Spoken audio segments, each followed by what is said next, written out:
9/11 was a traumatic moment for the United States, but also there was great solidarity between Europe and the United States and an outpouring of support and affection. Obviously, what changed was the Iraq War and the way the United States went to that war. And really, because the war has not gone well, it's been chastening for this administration and for Americans in general, I think, so that there's been a possibility of a convergence. The reality is that the world is safer and more prosperous when Europe and America work together as global partners. I've always believed that when America and the EU work together, we can accomplish big deeds. And this world needs us to work together because there's a lot of challenges. Thomas Jefferson is remembered for drafting the American Declaration of Independence in 1776, declaring the separation of this colony from British rule and Europe. Over 2 centuries later, Washington, D.C. is the nation's capital. Her monuments and buildings are recognizable around the world as symbols of leadership, representations of the superpower this nation has become. But in these 2 centuries, transatlantic bridges have been built.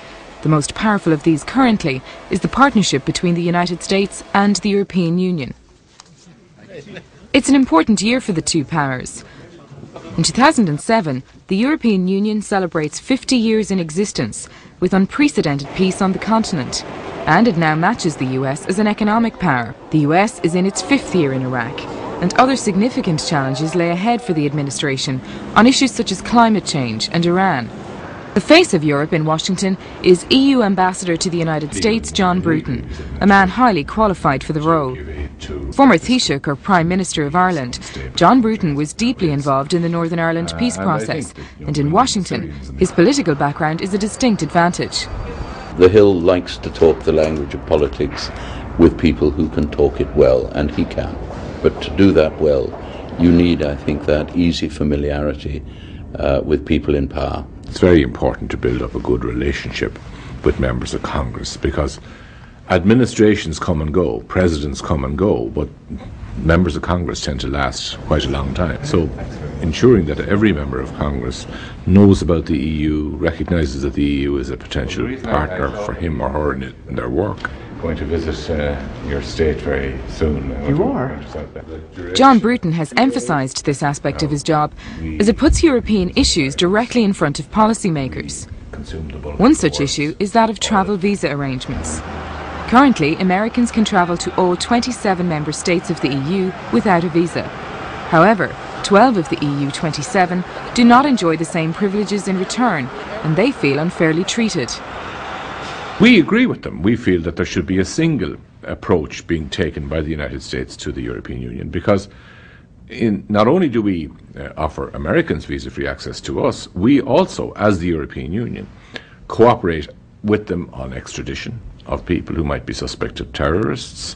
We cooperate with them on exchange of intelligence and information about travellers who might be risky travellers, and we're lobbying Congress on that, and we're making some progress on this. Here is a piece of legislation. I always tell people I think there's going to have to be European-American political cooperation on a number of issues that are looming.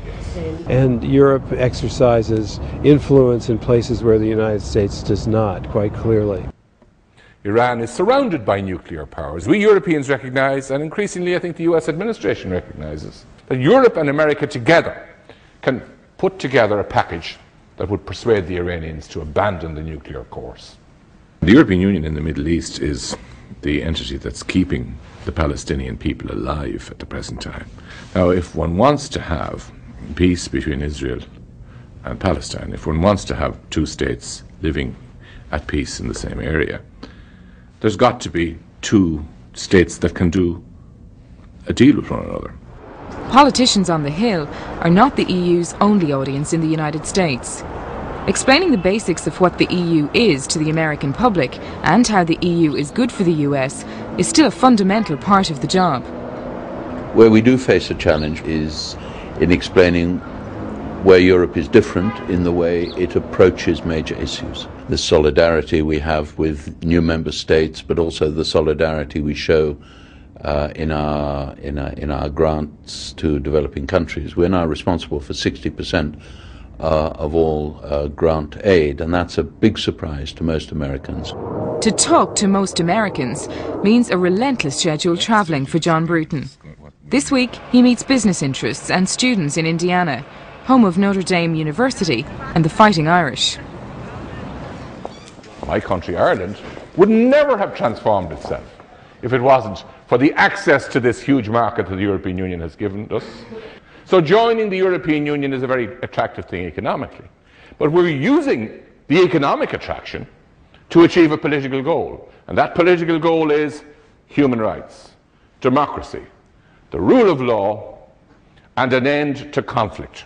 A lot of the things we're doing together, like having a single market, like protecting human rights, are the same as what the United States is doing together. So we are natural partners. So it's more than just a sort of an economic pact. It's more than just an alliance. This is a union of values. And what we're doing... It's clear that the economic pact, the bilateral trade, is an important binding factor for the two. 2 out of every $3 invested in the United States from outside comes from Europe, and US companies make 5 times more profits from their investments in the Netherlands alone than they do in all of China. But the EU and the US have agreed to make the global economy more inclusive for other countries. Although the current world trade talks have stalled, the EU is convinced that there is a deal to be salvaged and a global imperative to do so. Global warming has been another sticking point in the US and a serious cause of concern for the Europeans. And we know that we Europeans and Americans are more responsible for this than anyone else, because it's mostly our greenhouse gas that's up there. We Europeans and Americans must lead by example, and we must do it now. And the European Union is saying we'll cut our greenhouse gases to 20% below their 1990 level by 2020. And we're saying to the Americans, will you commit to do something similar? But we have relatively little time to get to that point. Working through these issues requires an ongoing transatlantic conversation. For the EU ambassador, addressing students is an opportunity to talk to tomorrow's decision makers. Your generation has a choice. Are we going to use our power to ensure that everybody gets the same chance that we now have to live in freedom and to live in a world at peace? We, Europeans and Americans, working together, can do more than almost any people could have done at any time in the past history to achieve that objective in the next 25 to 30 years.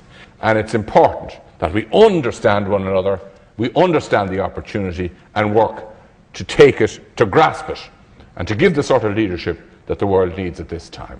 Thank you.